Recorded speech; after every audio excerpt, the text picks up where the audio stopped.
दुई पिस्तल सह जीवंत गुली जबत। गतकाली रात्र 9 घटिका समय कौनसी सूत्रु भंजनगर पुलिस खबर पाइथिला जे भंजनगर निकट मलास पदर हनुमान मंदिर निकट में दुई जन संदिग्ध रास्ता कड़े मारणस्त्र धरी छिड़ा होइछंती और सेमाने सही रास्तार जाउथिबा लोकंकु पिस्तल देखाई लुट करिवार सुजोग रखिथिले।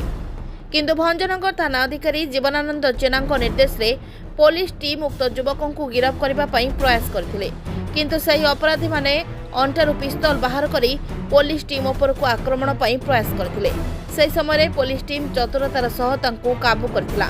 सेमानଙ୍କ ठारू गोटिए देसी पिस्तल, गोटिए 9mm देसी पिस्तल और 2 राउंड जीवंत गुली जबत करछि। गिरफ युवक माने हेले बड़कोदंडा ग्रामर पिंटू सेठी, अनिल कुमार स्वाई, सुभाष चंद्र पाढ़ी।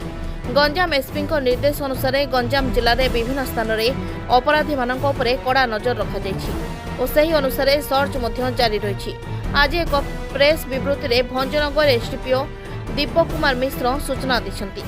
समस्त को आज भंजनगर पुलिस थाना प्रेस विवृत्ति में सूचना देवा पर कोर्ट चलाण कर गंजाम एसपी साहब को निर्देश रे भंजनगर थाना एवं भंजनगर सब डिविजन अन्य थाना मानक जो बंधुक अपसंस्कृति विरोध में आमर अभियान जारी रही।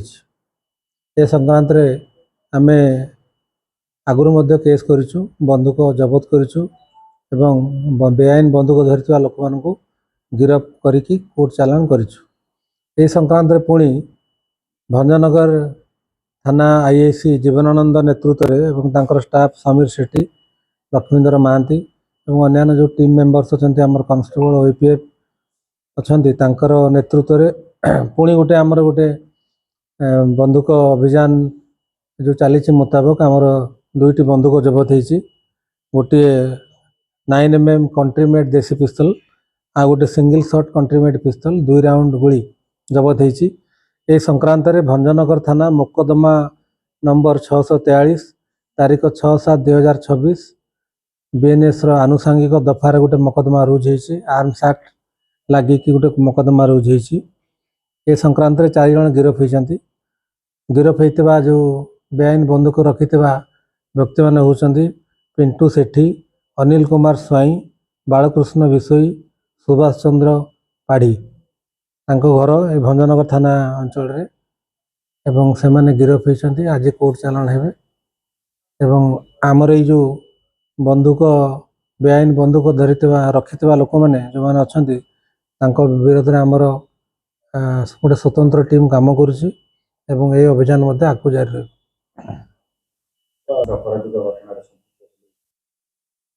ना पूर्वर कौन मुकदमा अच्छी सेटा तदंताधीन अच्छी।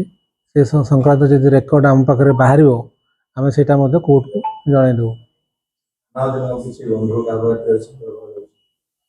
आम जो जो माने पाखे बेआईन बंधुक अच्छी समस्त को सर्विलांस रखीसु। गोटे टीम आमर निरंतर या विरोध में कम करुँ आम ट्रैक करूँ, धरू, पुणी बंधुक रिकवरी करूँ। यहाँ आमर जारी रहा गोटे कंटिन्यूअस प्रोसेस। भंजनगर उपखंड पुलिस विभिन्न थाना अंचल बंधुक जबत पुलिस ना यार बैकवर्ड लिंकेज डाटाबेस आम तैयारी करुचु एवं से संक्रांत तदंत जारी रही। आम से पहुँचू, पहुँचला जहाँ निर्यास बाहर आपको जनईदेव। जो बेआईन बंधुक रखिंट पुलिस नहीं आम तो कहूँ आम समस्त जो जो मैंने बेआईन बंधुक अच्छा संदिग्ध तालिका आम पाखे अच्छी आम सर्विलांस रखीसु एवं से बंधुक आम रिकवरी करूँ विरोध में आईन अनुसार कार्यानुष्ठान नौ। नगर थाना एरिया पाखापाखि आम 40 रु ऊर्ध बेआईन बंधुक 9mm पिस्तल एवं कंट्रीमेड 9mm पिस्तल सिंगल शॉट बंधुक सब जबत करूँ जहाँकि आपण मैंने जानी आगर। भंजनगर आम प्रतिनिधि अशोक रिपोर्ट सूर्यालोक मीडिया।